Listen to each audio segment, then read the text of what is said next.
Hi, everyone. This is a macro UX working group. Then I'm Shinya as a senior backend engineer and Mike as a senior product designer. Today, we're going to record the first walkthrough video on that with a topic Kubernetes agent. And then in this walkthrough video, I'm going to demonstrate the story which is described in this merge request. And this story has context of what type of persona is going to use Kubernetes agent, the job role and the responsibility, then what this person is going to do and then achieve their mission in GitLab. So, and then this story consists of 7 chapters. As of today, the chapter 1 is infrastructure planning, and chapter 2 is launch a website.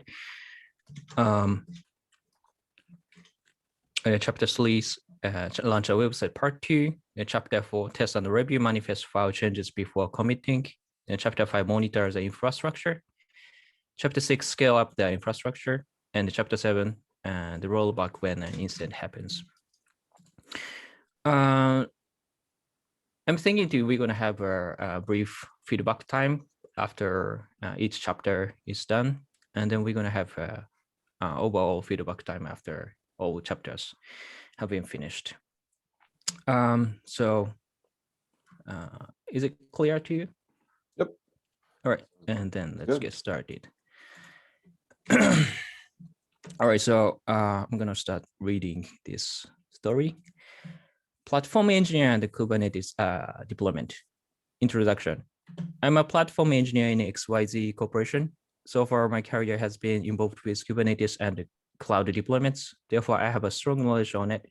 For example, I know what services are needed to run production-grade infrastructure and comfortably also manifest files for it.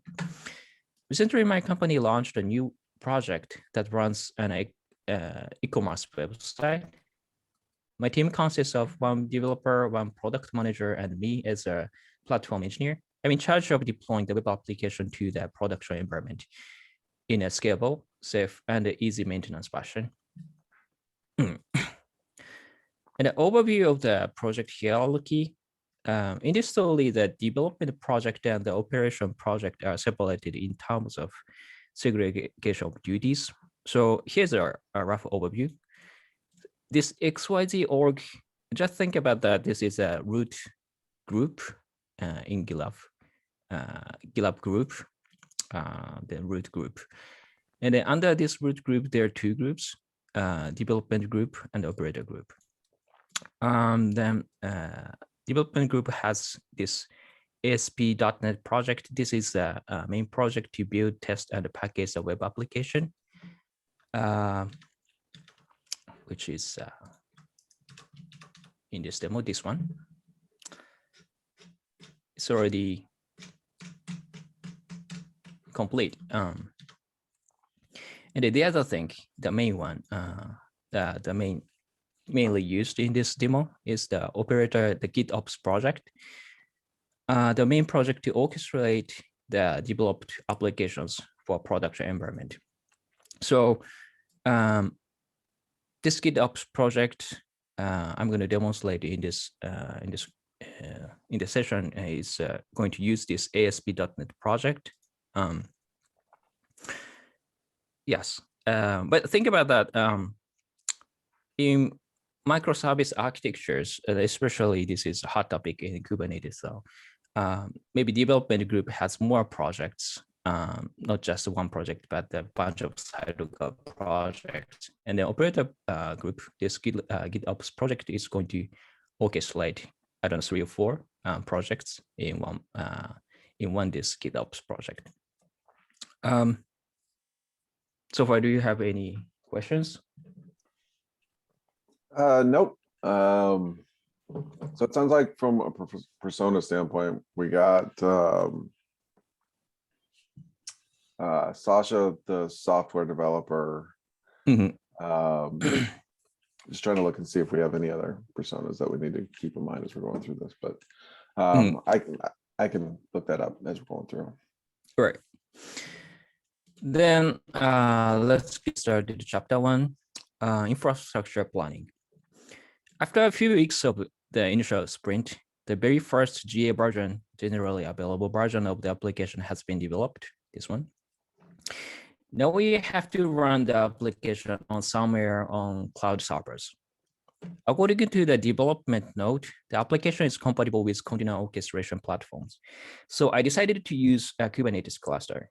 However, before I making any changes, I have to get an approval from the infrastructure lead if the proposed architecture is along with company standards. So at first, we're going to create a GitOps project. Let's see.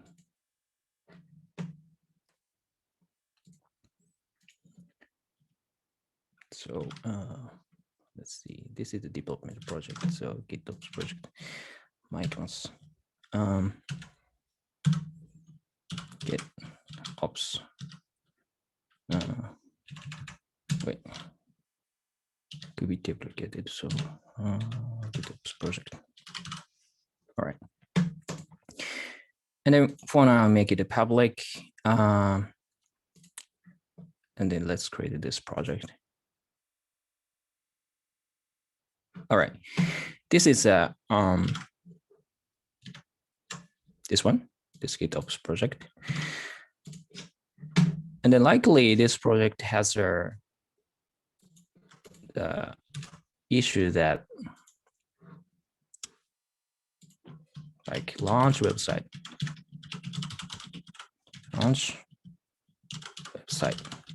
production environment.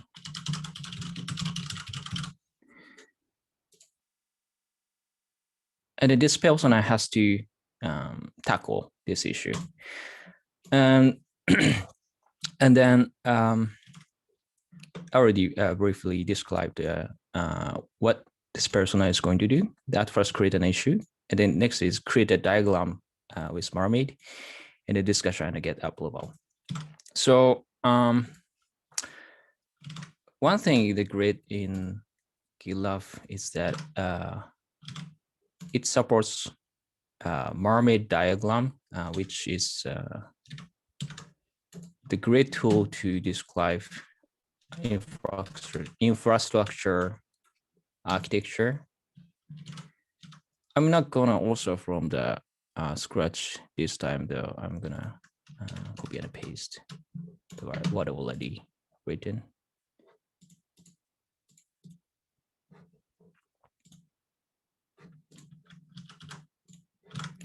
So, and it is this person is going to describe like the architecture overview. For example, in this case, this is a Kubernetes cluster. We're going to create later, and then this has a English service, and then there's a bunch of the components to run website inside the cluster, so that infrastructure lead can understand what this person is going to build, and then later maybe they have a discussion, and then at the end like they agree upon that. I don't know, like someone like just a lead is going to approve this thing. Let's say he approves it. Well, so that's a planning step. So basically, the first chapter is that's it. Do you have any feedback so far? Nope. I think it's pretty straightforward. Mm-hmm. All right. Actually, we are coming back this chart later, this flow chart later. So just keep in mind. All right. Just to keep on the personas theme, you mentioned someone approving it, so I'm thinking Delaney, the development lead, would be another persona that we're kind of looking at. And also probably Devin, DevOps engineer, might be an alternative to Sasha. So yeah, makes sense. Sounds like we got those three personas in play there, which is good. All right. So this is the chapter 1. Then we are moving to chapter 2. Launch the website, part 1. The proposed infrastructure, which is this one, has been approved. Now I'm committing the plan to launch the website. I'll create a new cluster on Google Kubernetes engine and also manifest files to build the infrastructure. As a preliminary step, I'll install an ingress controller to obtain the server address, which is this part.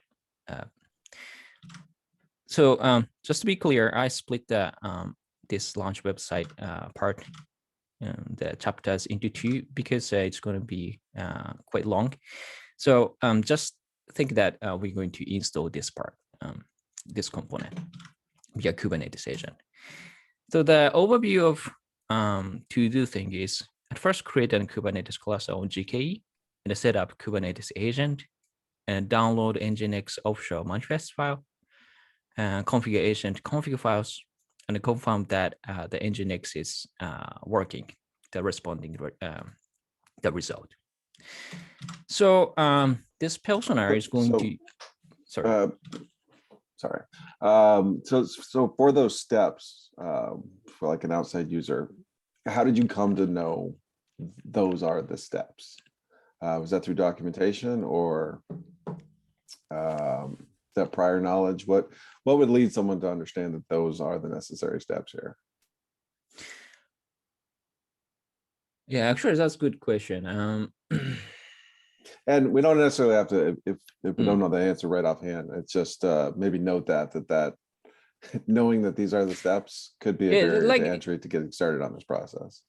Yeah, so to be honest, I Googled a lot, reading through the documentation, and then, had some, spending time on learning the things, especially like GitLab, the Kubernetes agent around like how it works. I didn't include that part in this demo because like the demo is gonna be like, I don't know, whole day. So right.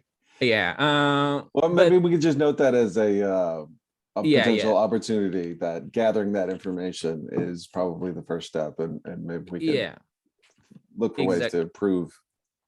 Exactly. So yeah. Go ahead. All right. So create a Kubernetes cluster. In this demo, I'm going to visit GCP Google Cloud Platform, and then we create a new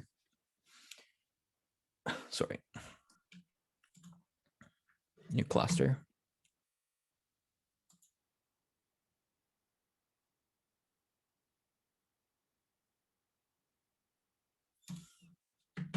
And create,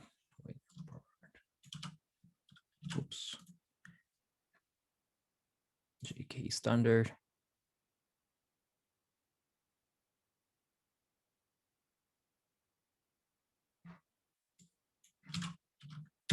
Let's name P4 and then create.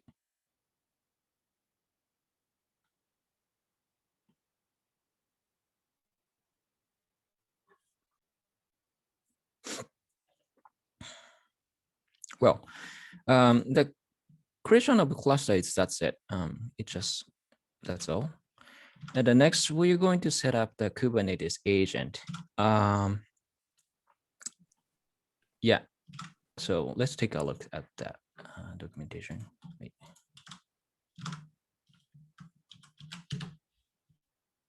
All right. So install the GitLab agent to to get started with the agent, install your cluster prerequisites and existing Kubernetes cluster and account in GitLab. We are currently creating a cluster.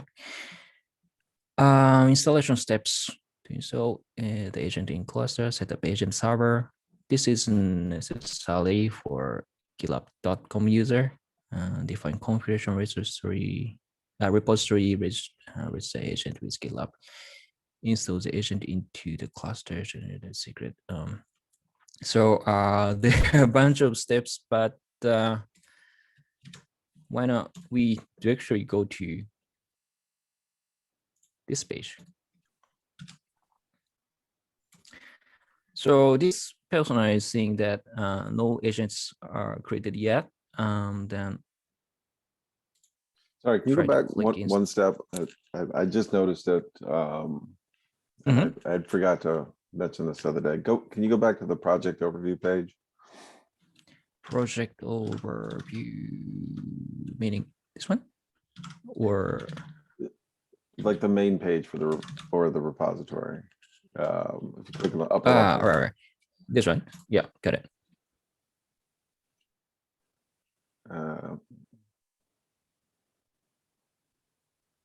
Like that one right there. So on there is that kind of below the commit there's that add Kubernetes cluster kind of quick link there. I noticed that the other day that was still taking us to the deprecated method. So right there about middle of the page, that link there is still taking us to the certificate method, not the agent method. Wait, you mean like this part, auto DevOps setup? A little bit down from that. And then there's that set of links right there above this. Oh.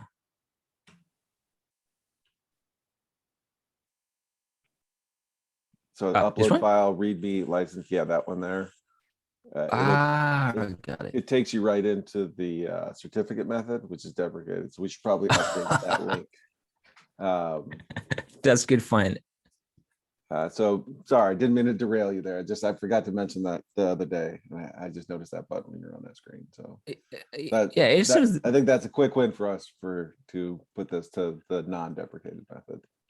All right. Yeah. So let's say this person sees this page and then use the GitLab agent to safely connect your Kubernetes clusters to GitLab. You can deploy your applications, run your pipelines, use Ruby apps, and much more. And it's a new agent. So connect your clusters through the agent. To install a new agent, first add the agent configuration file to this repository. What's the agent configuration file? Well, you go to repository files. And then I'm back to the home page. So like, I think basically we need to click this, person has to click this new file. Then I'm gonna back to the documentation though. Yeah, define configuration repository. So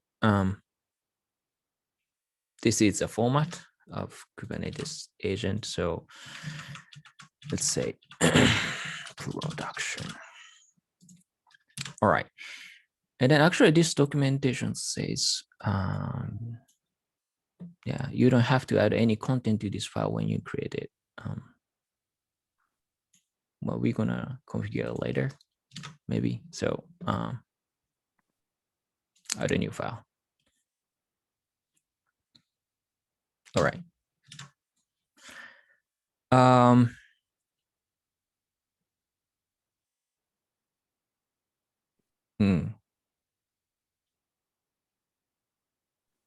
Install as agent into cluster.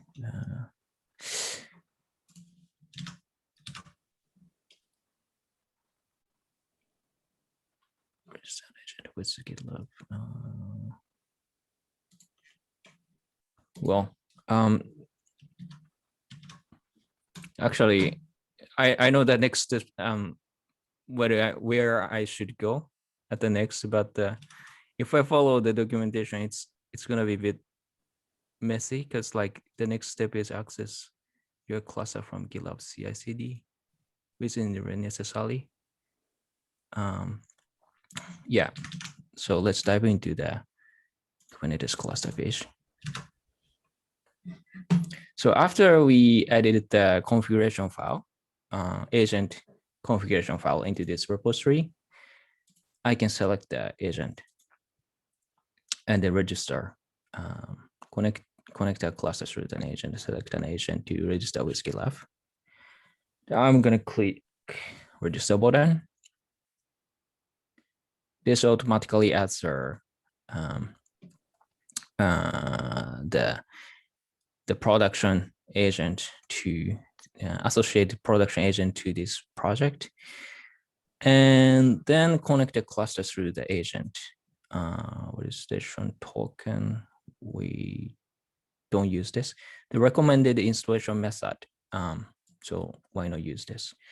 Open a CLI to connect to the cluster you want to install the agent in. Use this installation method to minimize any manual steps. The token is already included in the command.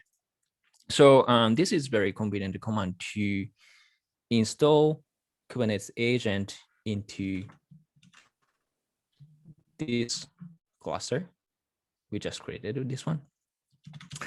One thing is not really clear in this step is that actually you have to configure your terminal to connect to, I mean, like this user, this person cannot run right away. They have to connect to this cluster at first, which is this command. So I'm going to open terminal and then run this command. Yeah, I noticed that this is what tripped me up when I was going through my setup as well. Is in the documentation, it's just kind of like, we'll run this command, which is great, but you know, if you haven't done this before, it's kind of run it where and how. So yeah, that connection piece might be a good, at least as a link, as a separate thing to set up. You know, how can we connect? What do I need to do to run this command? Yeah, sure. So now I connected to the remote cluster on GKE. I can talk with that from my terminal, and just in case I'm gonna check that namespaces, make sure that it's pretty pristine condition. Now I'm going to run this command. This is pretty convenient. Yeah, it is worth noting though that if you didn't know where to run this command and you had to do a few things in between there, the danger of just, you know, once you close that screen, it's gone. Yeah. So you definitely want to make sure you're up and connected before you're on that screen. Because if you were to happen to navigate it to, you know, documentation or something like that and accidentally close that page, you'd have to start over again. Yeah, true. Then I'm going to check just in case if the Kubernetes agent is created in the cluster and created, which is a good thing. And back to this page. Yes, the connection status is connected. So the Kubernetes agent is correctly installed in the remote cluster, and then this project can talk with that cluster via agent. All right. Then what's next step? All right. Download Nginx offshore manifest. All right. Copy. So, okay. Just for the convenience, I'm going to clone this repository in my local because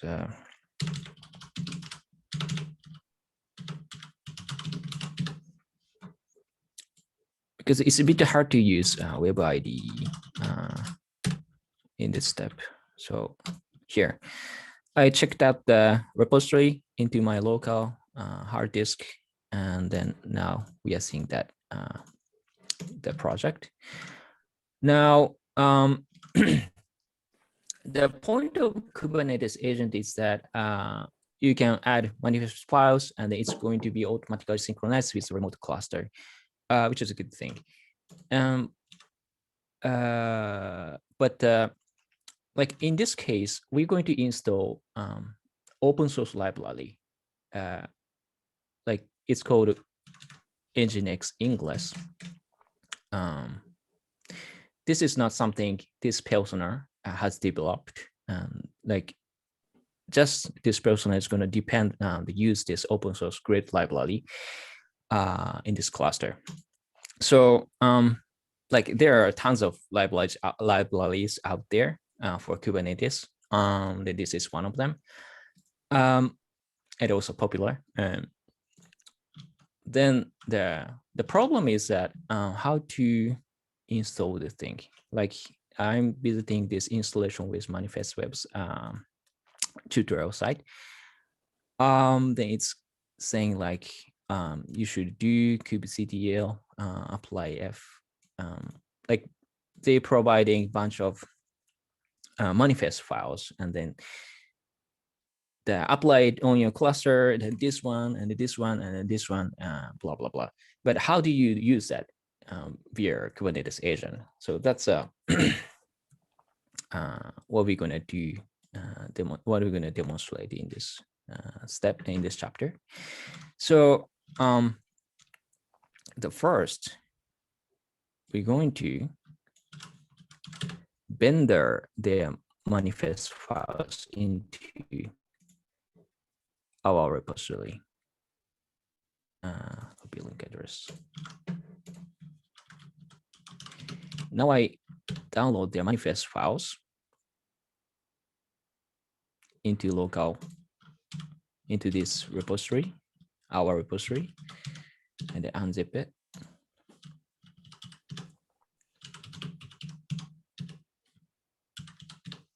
All right. Now, this the library, the English controller has been rendered in our repository. Now, what are we gonna do is, for example, like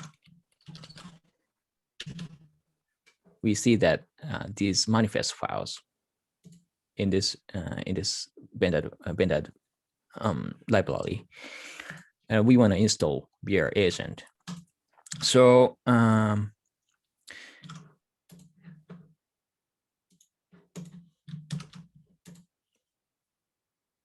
going to configure GitLab agent to install these things. And then now I want a config file. Sorry, GitLab agent. How to write GitLab agent config file? Yeah, this one.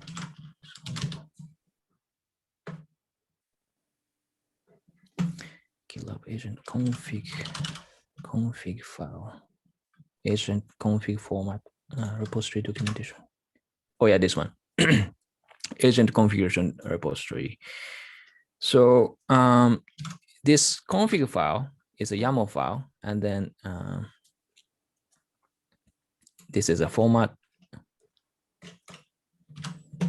Then in this demo, we're going to git ops project, and then you specify manifest projects to be synchronized.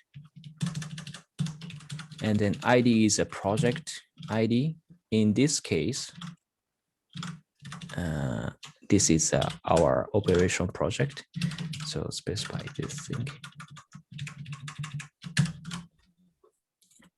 Yes, synchronize manifest files in this project. In the path, sorry, path is the manifest files. I mean, like which manifest file is going to be synchronized via agent.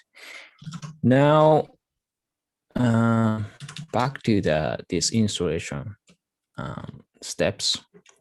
we can basically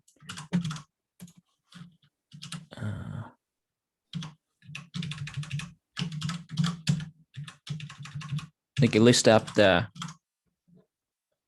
these manifest files according to the installation steps. For example, wait. The path is different.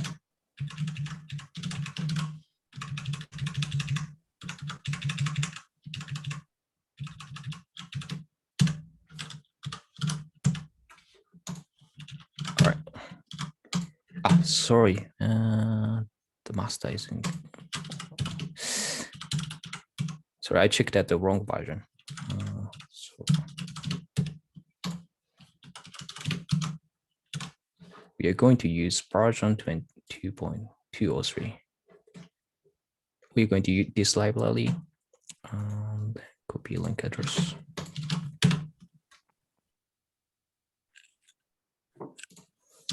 And zip.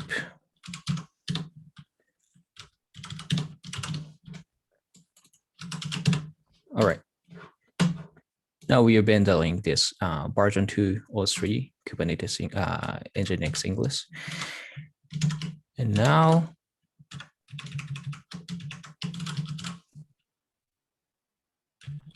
all right.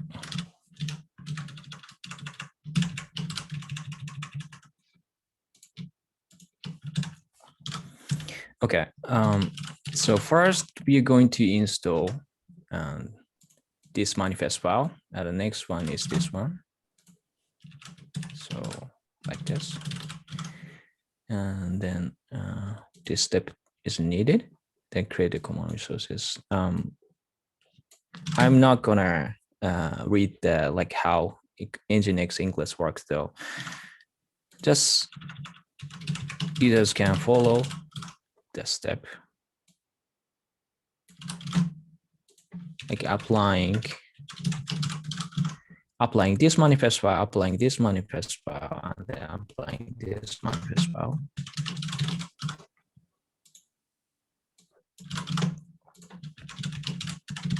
Like this. And then create the custom resources. Wait, before that, let's try to commit this thing to the repository. Now, we downloaded it and added it into our repository, this library, and then set up this GitOps project, configured Kubernetes agent config file to synchronize these files, these manifest files. So I'm going to push this change, install Nginx English, and then just push this change.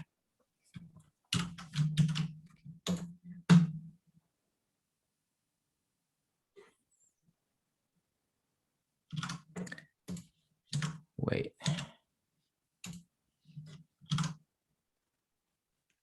Now, it seems it takes a bit of time.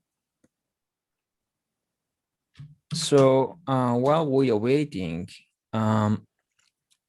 actually there's one important command we get to learn at this point that so Kubernetes agent is going to synchronize these files or whatever manifest files you author, but you basically have no idea the synchronization was succeeded or not. Basically, there's no interface that to tell you that thing. So you gotta get the agent log from via CLI. So for example, in this case, namespaces,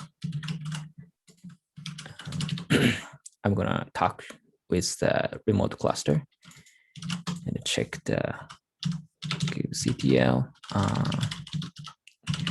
I want to check the resources on this Kubernetes agent, and then this is a pod. The pod is the worker, the actual worker. Like this instance is synchronizing.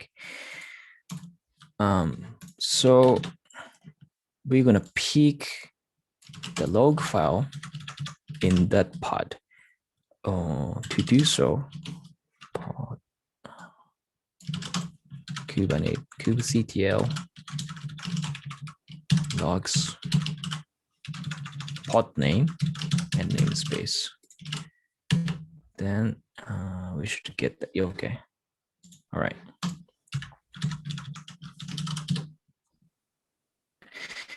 All right. Then we can see in the log that object synchronized. This means synchronization succeeded.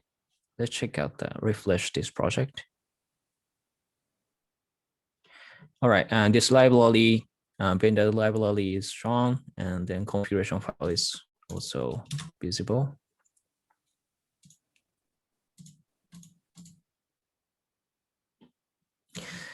All right, then basically we are curious that if the synchronization succeeded, and then the log is shown as succeeded. Also, we can check that Nginx Ingress resource has been created. Installation has not done yet.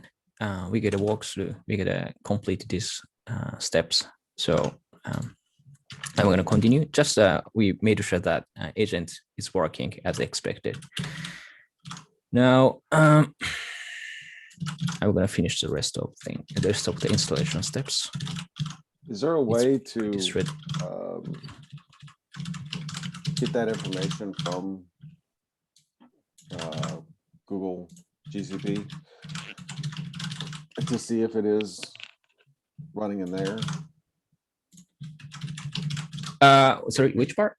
This thing? To make sure it is synchronizing. Yeah. Yes.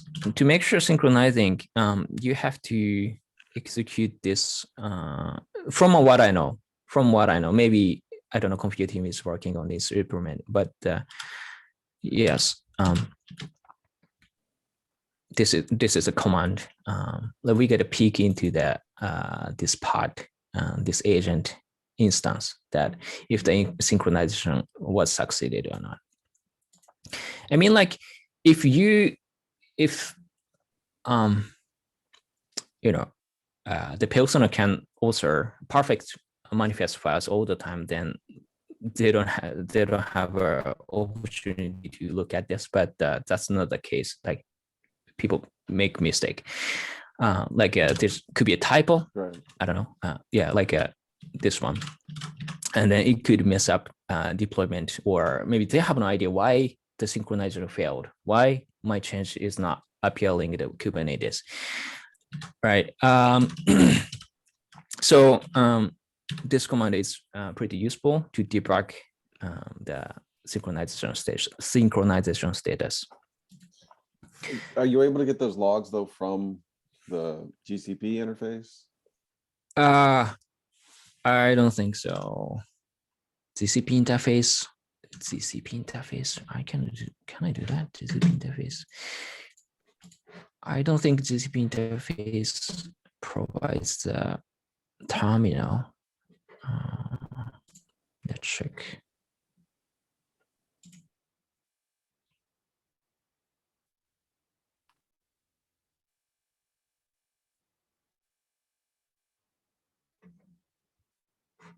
Well, maybe they provide it. Yeah, I'm just thinking of obviously it's an important thing. So just where other places that we might be able to surface it, or at least let users know that they have options. Yeah, the one thing it would be really nice is that this information is like users can easily debug the manifest files by looking at this log.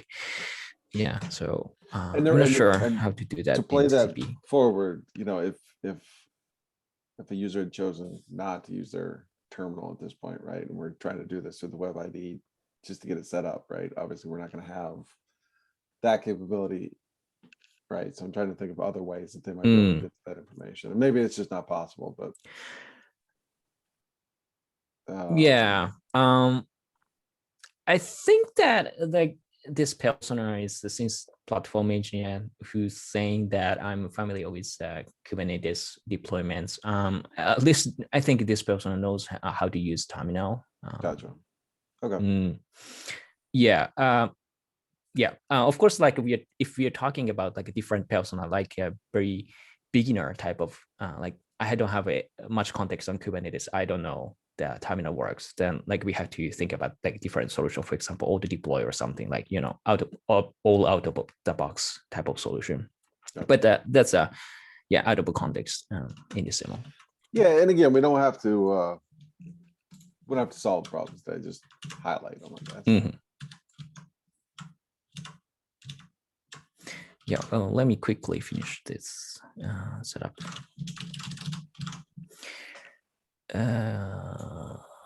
Right.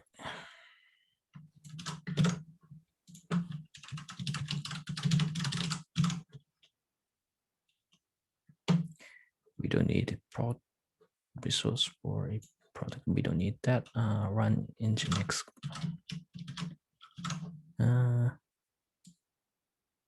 Okay.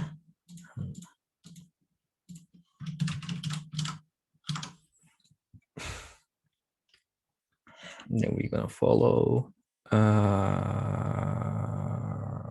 Right. I think that's it. Oh, no. This is always one. Service load browser. Okay, I think the installation is finished. So I'm going to finish English installation.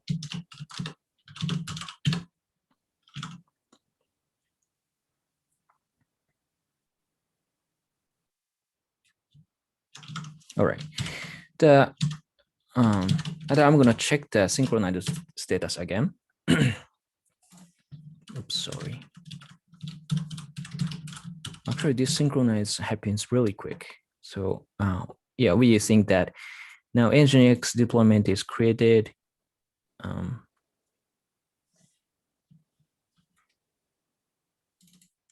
Yeah, objects synchronized. All right. So it seems installation has successfully finished. Sorry, what's the step? The next.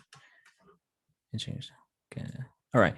Confirm that Nginx is working. So this is very Nginx specific thing, though. Just a quick. Wait.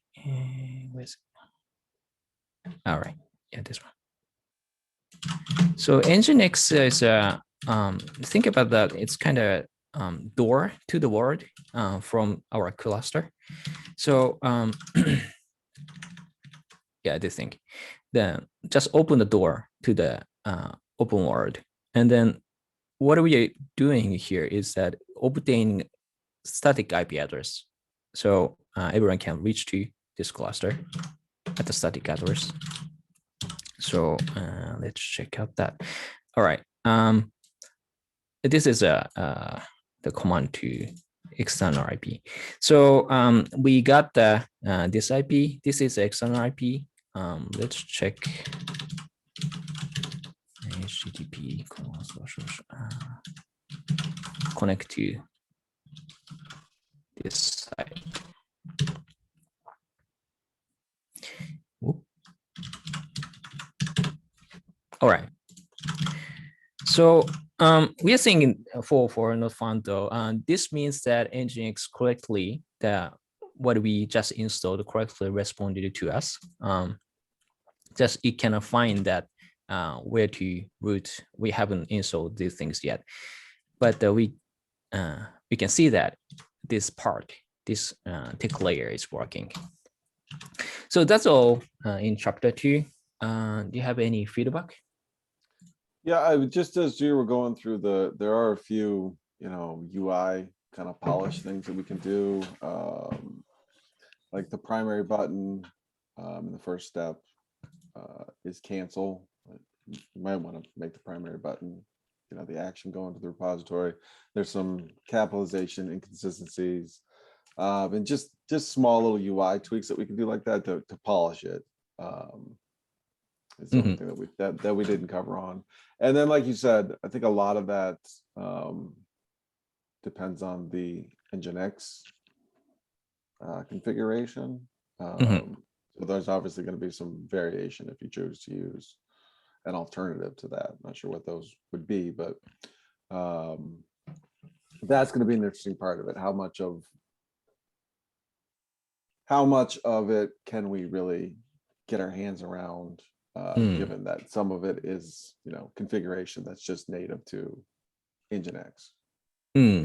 Yeah. So let me quickly wait. Yeah, let's talk about later. Actually, there's a bit of history behind the Nginx thing, like installing these like external libraries. Like in the past, we had the like one-click install button, but it worked only certificate-based clusters, and we deprecated that feature. So we don't have that thing. Today what we have is like the other solutions, or this manifest. Bundling the manifest files type of solutions. Yeah, we can talk about later more about this. Okay. Right. So yeah, let's get started. Chapter 3, the launch the website part 2. Now the ingress is running. I continue authoring manifest files to deploy our web application into the Kubernetes and make sure that the website is up and running. So what I'm gonna do is also manifest files for the web application. This is like a main point of the selling point of Kubernetes agent, and access to the website. All right. So that in short, we are going to install this part, web application. This is what our development team is developing. They also they implement the features and then package the compiling the source code into code container image, and then we are going to use that. So let's wait. Okay, then we are at the home page. What we're gonna do is let's back to this local repository. All right, and then let's create manifest repository, manifest folder, and then we're going to add like custom manifest files to construct this part. And then I'm not gonna also from scratch. I just use what we have.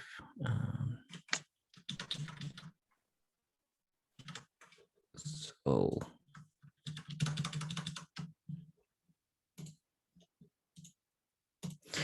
all right. At first we need ingress YAML, and then check that. All right, copy and paste. Just briefly explain the thing. All right.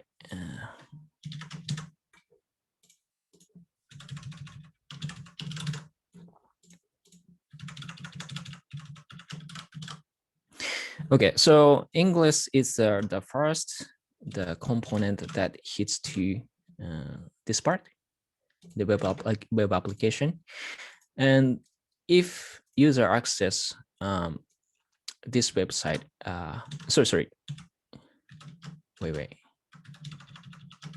Before that, we are not going to use DNS in this demo. For example, DNS is like, usually website URL is like that. and then it's going to be resolved to IP address. But we are not going to do that for the convenience. Instead, we are going to use this NIPIO. This is like it working like DNS. Just think about that. Like this is equivalent to GitLab.com. Yep. Yeah. So this is our the host, and here's a subdomain, and this is application name. If user access this website, then it's going to send the request to the next service. Yeah, that's basically what it's saying. And what we're going to need is the service component. The service component is this one.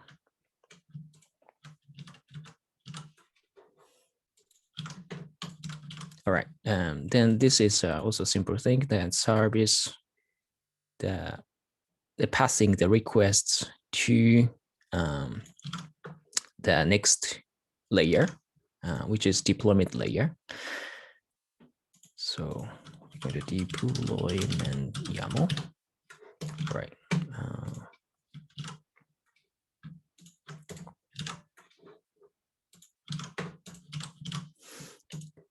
Okay, and this deployment. All right, so this is a deployment. The web application itself. This is going to run this the container image that built by the developer group. Then a bunch of options, but basically it's what it does.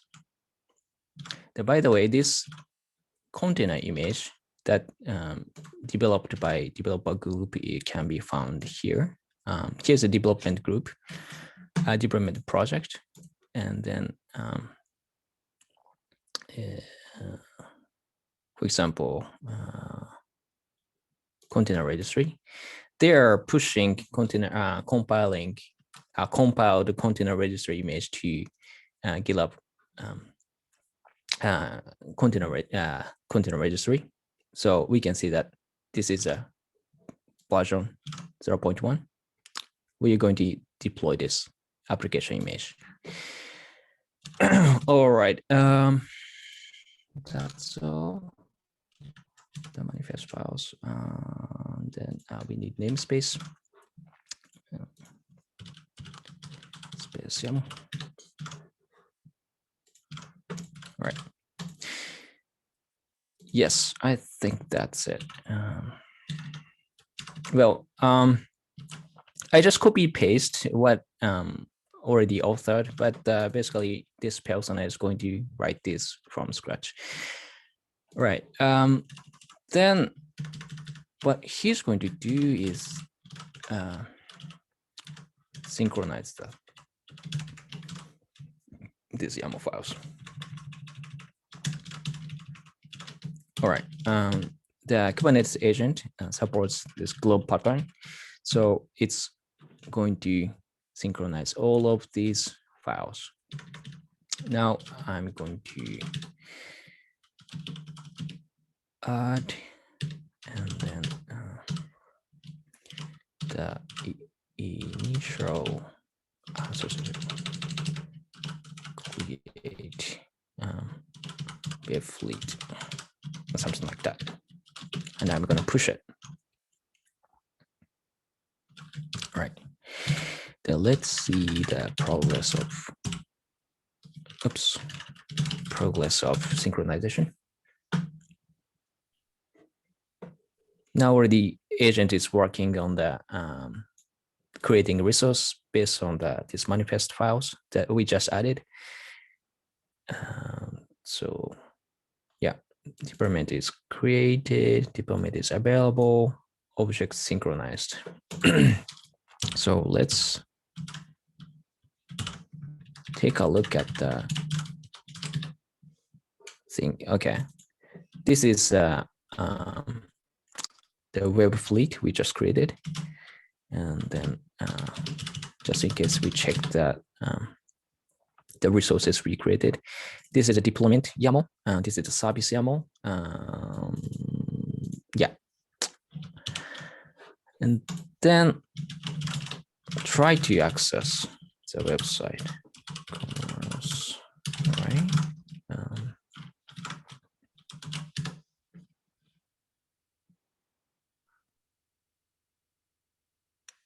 If going well, it should.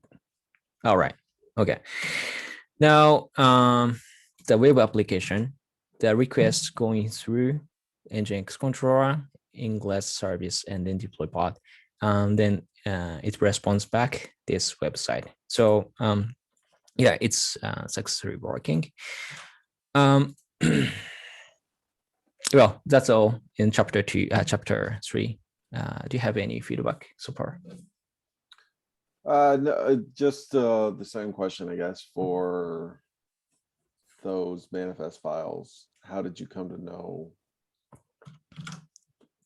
that those were the steps that, you know, that, and I guess how specific are those to this particular application versus in general?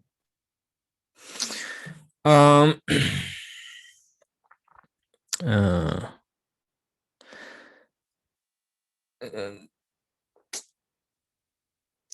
mean, like in this story, this person is already familiar with Kubernetes, how Kubernetes works, and the manifest file should be authored. So like we are considering this person as an expert, kind of expert thing. It's like comfortably author this thing, and then design these services. So it's really depend on the preference, though, how they want to author these manifest files. Gotcha. Mm-hmm. That was my thought. It seemed like this is a lot of configuration, right? This is kind of a DevOps type person choosing how they're going to configure their. Yeah, so that's a tricky point, that Kubernetes, the learning curve is really high. Then like if you are really familiar with Kubernetes, this is like very handy place. Like it's very comfortable. I mean, like you just write it and then push it, it's automatically synchronized. It's so intuitive. But if you don't know this how manifest file works, how Kubernetes works in general, then yeah, definitely you're gonna have a hard time. Yeah. But I mean, these manifest files, this exists whether you use agent or anything else, right? I mean, this is Kubernetes at its kind of core here, right? Yes, exactly. So yeah, that's chapter 3. Let's move on. It's already 1 hour, so let's quickly move through. Right, and so then we are okay. Chapter 4, test and review manifest file changes before committing. The website was successfully launched. In order to expand the active user base, our team decided to add a new feature every week. To keep the production environment up to date, I have to repeat the manual deployment process every week. However, I could mistakenly update manifest files that results in a deployment failure. I have to set up a CI pipeline to verify that manifest file changes are safe and valid before actually provisioning it to the production. So what we're going to do is set up pipeline, verify pipeline, and then add a lint job, which is powered by kubefile. This is a tool to validate manifest files. So now we are at the home page. Let's refresh. Cool. There are many steps to create a pipeline, though. I'm just gonna click here. Sorry, I'm doing this because I'm really familiar with the GitLab YAML, but please let me know if it's irrelevant. So I'm gonna add a test job, stage test, and then but let's just copy paste what we have already.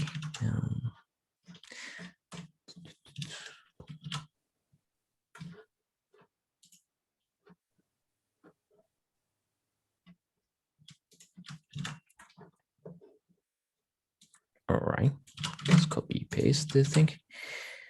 But don't want this. So this is a simple test. Like using this kubeball image.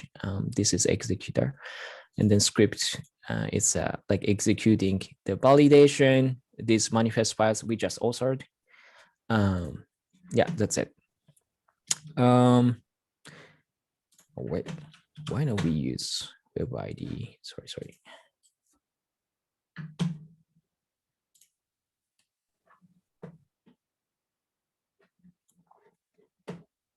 Add a new file, GitLab YAML. Okay, and a commit. At this time, we do not directly push to main branch, but create a merge request.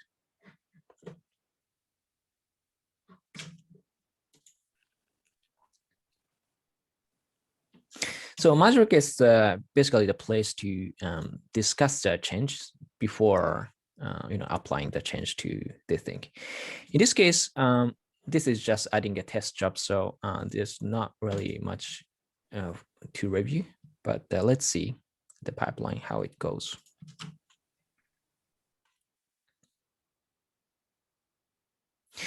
And the pipeline failed.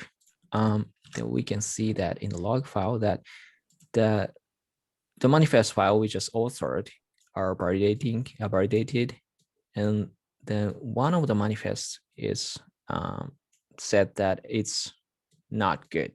That's actually true. But in this case, it's a kubeball, the tool issue. So we're going to work around that.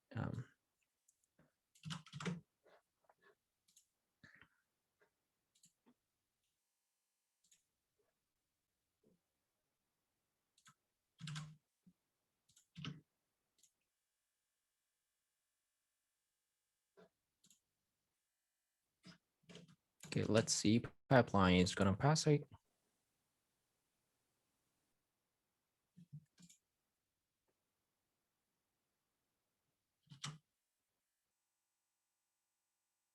All right, now we merge this change. So this pipeline, this verified stage, I mean, like validating pipelines run anywhere before you making a change. So for example, you're going to edit one of the manifest files. Let's open web ID again.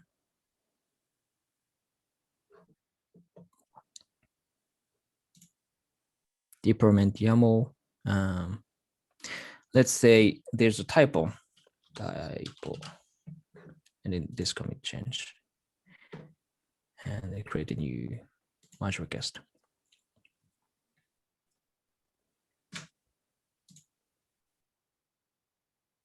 So this person was making something changes to these manifest files, but mistakenly this typo included in the thing.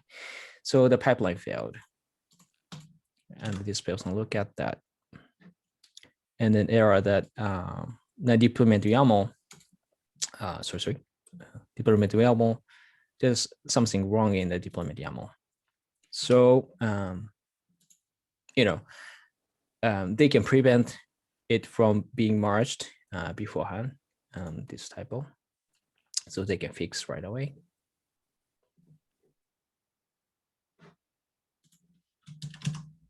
I don't know, let's change something different. Okay.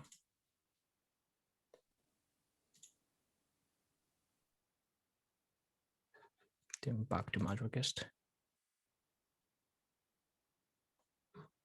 Now typo has been fixed, and it should pipeline.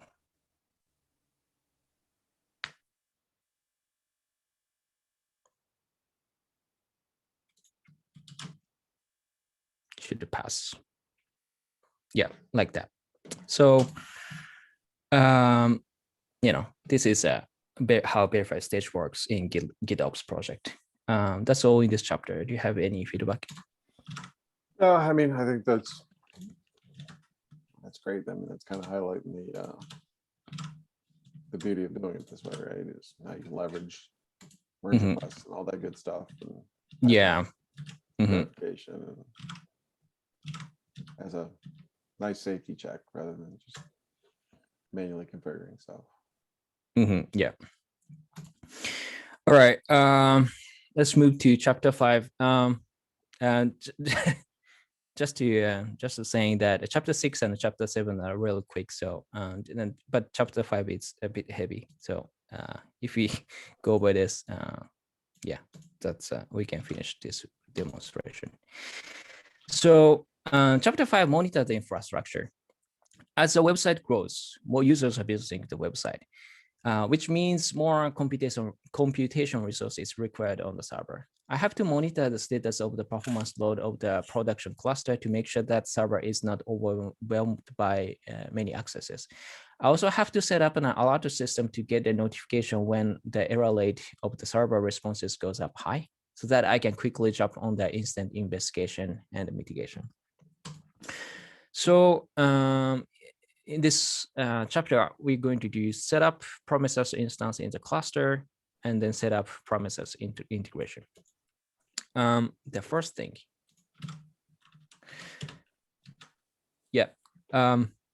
So we set up this part, English controller and the web application. Now we are going to install this part, monitoring. This service is going to monitor the cluster health, that it's going to doing well or not. Then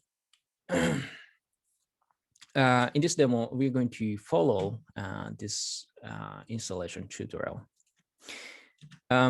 Just feel more bit more context that usually people are going to install Prometheus via Helm. Helm is like kind of like library engine. You know, basically you don't want to author all of the manifest files from the scratch, and especially like an open source library. Instead of your like a vendor that there are manifest files into your repository,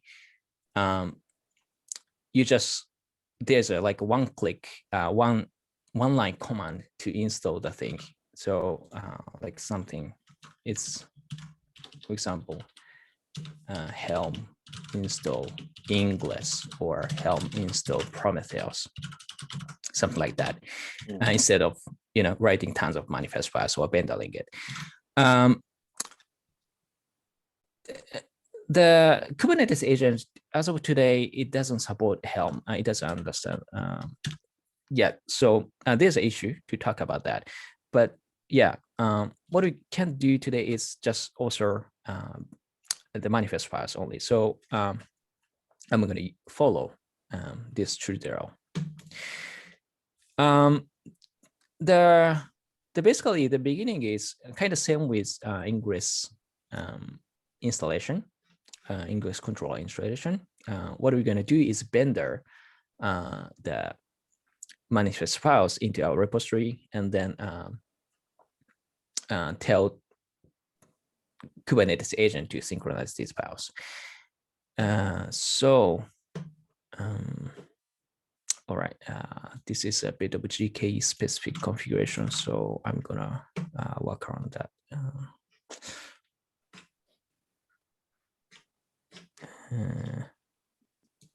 Oh yeah.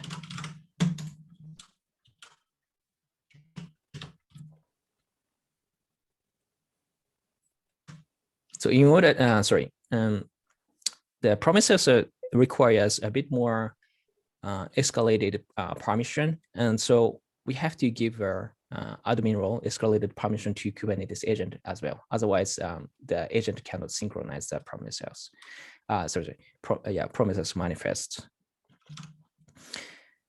And then they create a namespace and a cluster role. So wait. This is their manifest file repository. So we're going to bend that copy address. wget unzip master. All right. master file, remove it. Okay,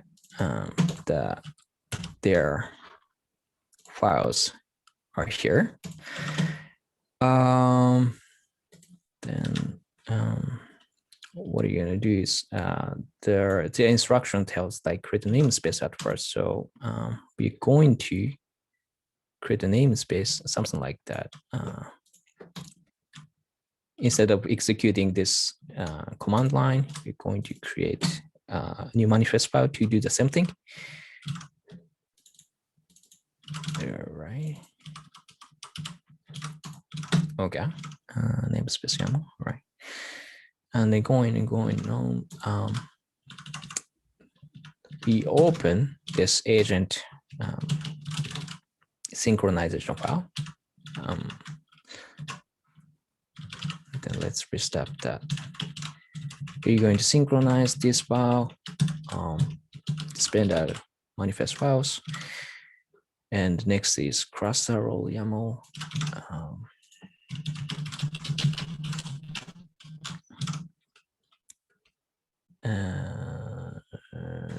Wait, did I miss something? Oh, okay. Cluster roll YAML and config map YAML. Just a quick explanation that so promises basically working based on the config files are called promises YAML and promises rules. So you can define that what type of metrics you want to scrape or what type of like error threshold, and then where it's going to be notified, etc. So like again, it requires a bit of promises knowledge. So let's assume that this person has a promises and knowledge a bit. All right, and then keep going this installation method.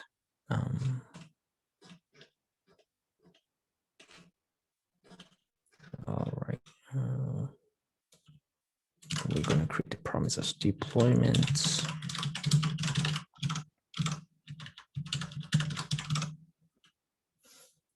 And then the setting up metrics. All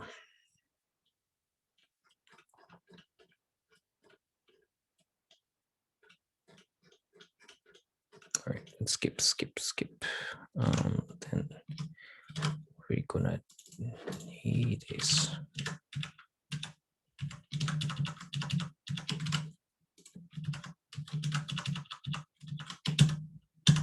Yeah, promises English service.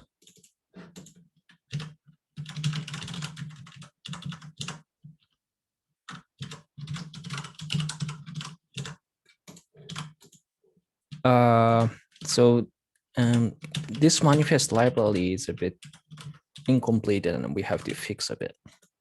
So I'm gonna do a quick fix.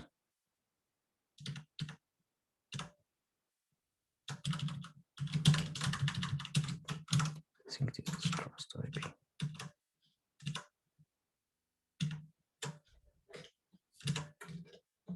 Cluster.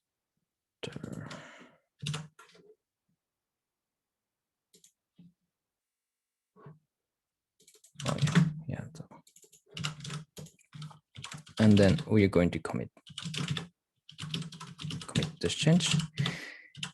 Install promises. Yes. All right.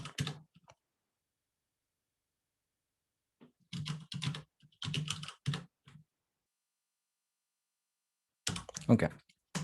I didn't follow much request flow for just convenience, but yeah, usually, you know, this person would go through the merge request process, reviewing process. Then that we just follow the installation method to install these things. Then let's see the log. We just synchronized and check namespaces. Monitor link resources created. I think then, no. I forgot to set up here.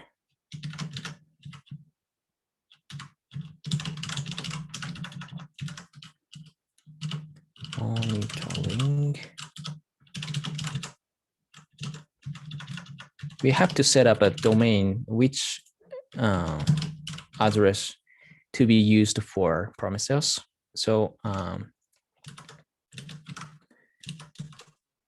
the Nginx English can route the request. Like if it's user access this one, then it's going to web application. If it has a subdomain like monitoring, then the request goes to the promises side. So we're going to assign a different domain here. Then I think it can reach. Oops.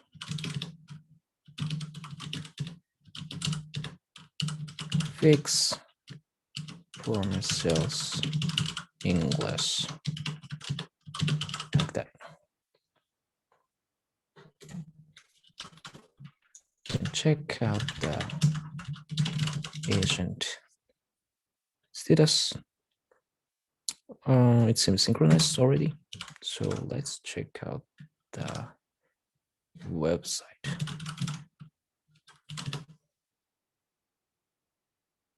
Okay. It doesn't understand. Something wrong.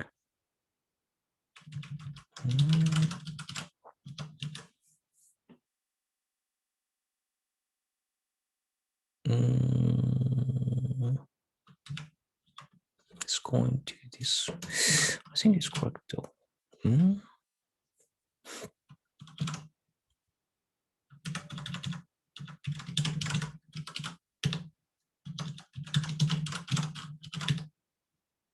Oh, okay. Now it's up and running. Okay. So here's a promises interface. We are currently accessing this promises side. And then, for example, we can see that CPU, memory consumption, memory usage bytes. Let's check. And then execute the query. Okay. So we can see that the memory consumption is logged here. So this persona can see that how resources are consumed in this cluster, and then basically monitoring it via promises. And on top of that, actually GitLab has a promises integration feature. This is actually monitor feature though. There's a monitor.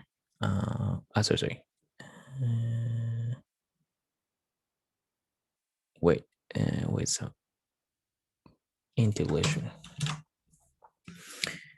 Then promises.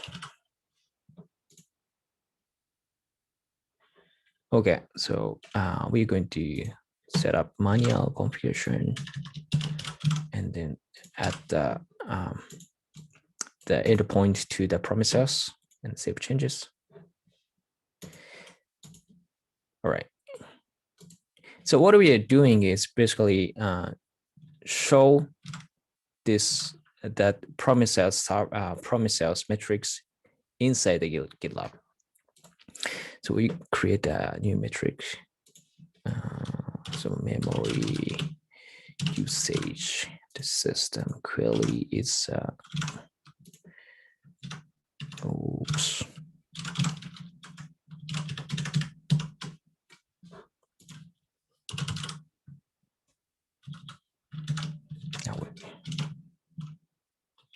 Okay, this one.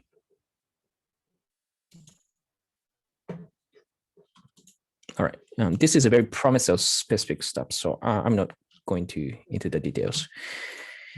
The byte, okay. The create metrics. this metric is going to be observed by GitLab. Now going to the monitor metrics page, we don't see anything yet because there's a bit glitch here that you have to create the environments at first. So we're going to create the environment production. We just created a production server, which is endpoint is here. All right, and then now back to the monitor. Okay.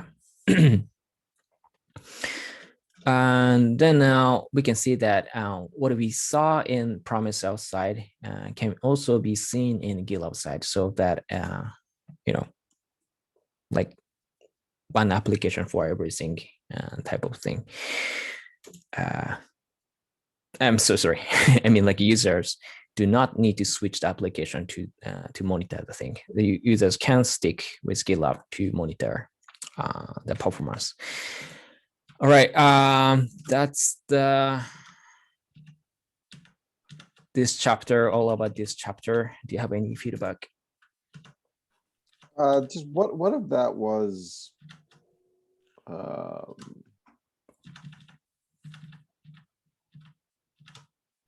unique about it being driven by the agent?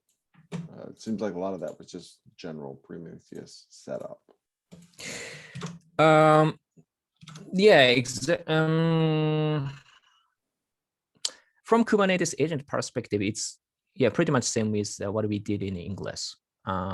So yeah, there's not much new thing from agent perspective. Like it's very common that operator is going to monitor the performance load of the cluster. So I wanted to show off that what is installed, that the promises installed into the cluster can be connected to monitor feature. Gotcha. Mm-hmm. Okay. All right. Let's move on. Okay.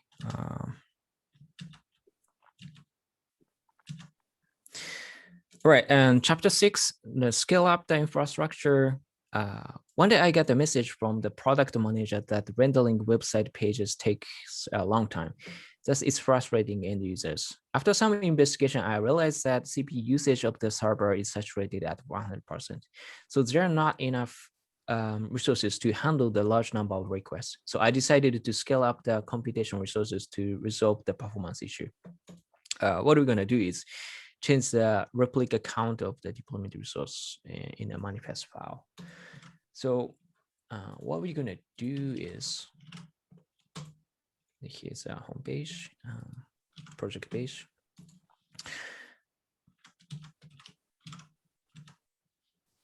Here is a web application. Then there we get a complaint that this server is slow. So we're going to scale up this part. What we're going to do is open a web IDE and then deployments. Okay. So we changed this replica count. The replica means the number of nodes to work on the request. So more is better. More has more computation power. So we changed it to 2 and then commit it, then create a merge request. Scale up.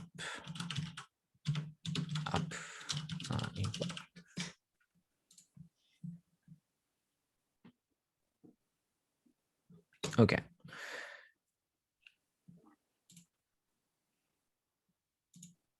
Now we are seeing that pipeline is running to verify that this change is sane. And also on top of that, they can have a discussion like, is it I'd like to change and something like that to talk with, for example, infrastructure lead or the other operators to have to get an opinion. All right. So yeah, Matrix has a tons of features. So why not merge this? Go ahead.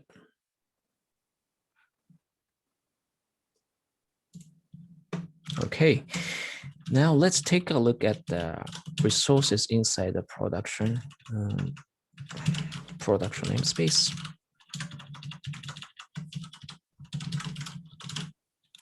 Oops, I'm going to use this command line to check the what's going on the production namespace. Now we are seeing that there are two parts.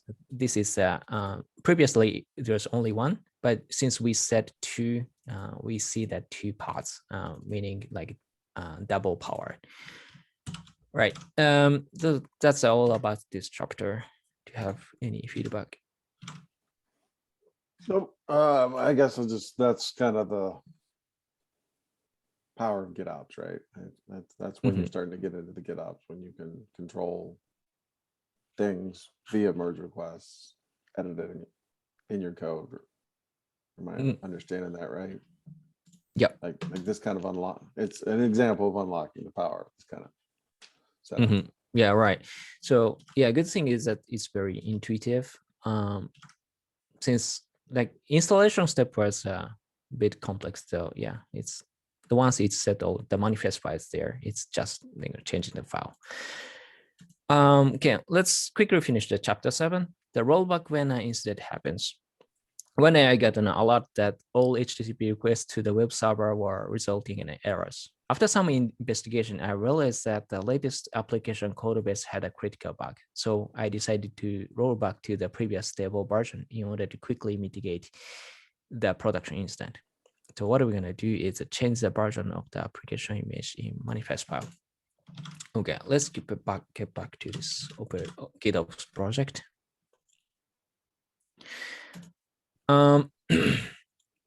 So I'm going to open Web IDE. All right, and then so we are seeing this deployment YAML. This is the application image compiled by development group. Currently, version 0.1 is specified, but for example, as they ship more features, we have to update this version, like version, let's deploy version 0.2, the version 0.3, and so on. Then the commit this change, I'm gonna directly to actually deploy though. And then the agent is, I think, synchronize the change.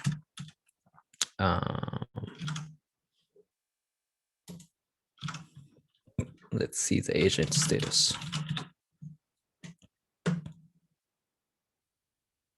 All right, it's currently working on the rolling update. Okay, so one thing is very interesting in Kubernetes is that we are seeing the parts in production namespace. Now these two new parts are version 0.2, while version 0.1 is still running. This is called the rolling update that basically it doesn't give downtime to users, always running like before terminating version 0.1, version 0.2 is going to start running and the user start switching the root to the version 0.2, and then Kubernetes automatically terminates the version 0.1 parts. This is the beauty of Kubernetes. All right, now all parts are replaced by version 0.2.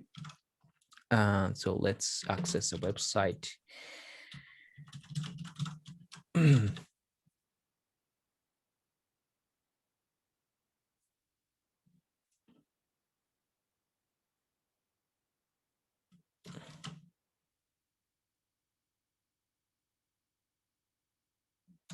All right.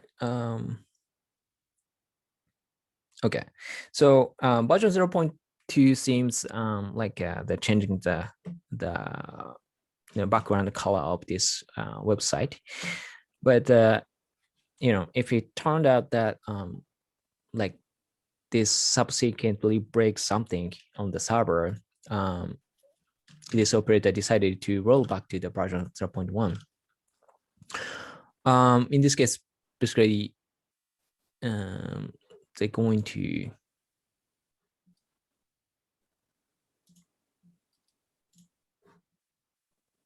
revert back the version to the previous one, previous stable version,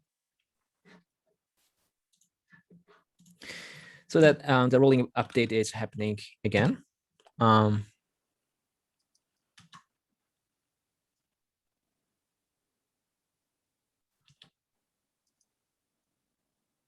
Yeah, and then the pod is rolled back to the previous version. Yeah, that's all in this chapter. Do you have any feedback? That one's pretty straightforward. Yeah, that's straightforward. All right.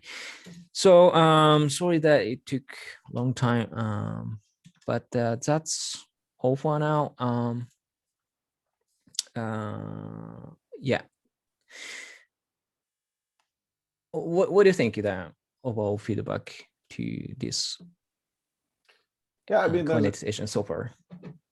From the UX perspective, I think there's a few opportunities. I mean, tightening up documentation, making sure the steps are in line with exactly what you need to do. Maybe adding some clarity there. Like I mentioned, there are a few UI polish type items that we can do. Clean up a few things, that one link that's in the wrong place. But basically, it just kind of feels like it rises and falls on, can you get a user to know what they need to do, understand where to go, and then providing the correct documentation around that. So it seems like those are kind of the main themes. Wayfinding might be an interesting. So, as I'm watching, you're obviously jumping from here to there to here to there. You got to jump around a lot. Yes. So maybe there might be some opportunities there that we can look at. But yeah, I mean, overall, I thought it was great. I know it took a while. I appreciate you taking the time to put it together. But I think it's a great example of kind of what we're up against. Yeah. Yeah, I agree with that. Like there are opportunity to improve the documentation. Yeah, Kubernetes agent is in general very versatile tool. You can use for pretty much anything. Like in this tutorial, we specifically focus on the pull-based workflow, but also you can use it for push-based, which is like combined with a pipeline, CI/CD pipelines. That's also possible. Yeah, it's this just a one side of Kubernetes agent, how to use this thing. But yeah, it does bring up another potential area for improvement too, is just servicing of, helping the user understand what they can do with it, right? I think a lot of the stuff that you might be able to do, you might not know about it. So it's the discoverability of the features of GitLab agent. There might be some opportunities of, once it's set up, surfacing some, hey, you might want to try this type of next step thing. So and the other thing, what I thought is that learning curve is kind of high. Kubernetes is already learning curve is high, right? Like you have to understand like what services, what ingress is, what deployment is, pod is, etc., etc. And then on top of that, you have to understand how GitLab agent works. Like basically our documentation is pretty like technical oriented. For example, Kubernetes agent.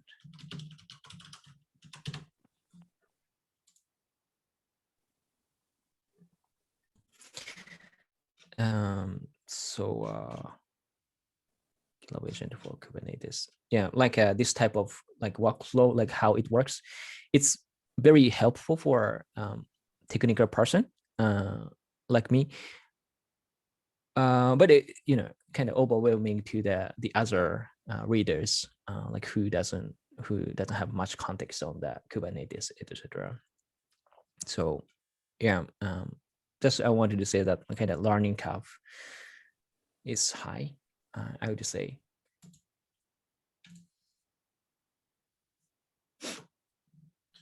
Yep, for sure. Yes, I think next steps we can now kind of focus on pulling it apart and seeing where the opportunities are. I do have that the notes associated with this that a lot of the UI polish items that I'm talking about, I've kind of documented in there, so we can probably start moving forward with knocking some of those out. They should be pretty easy. A lot of them are just capitalization changes and wording changes and a few link updates. Right.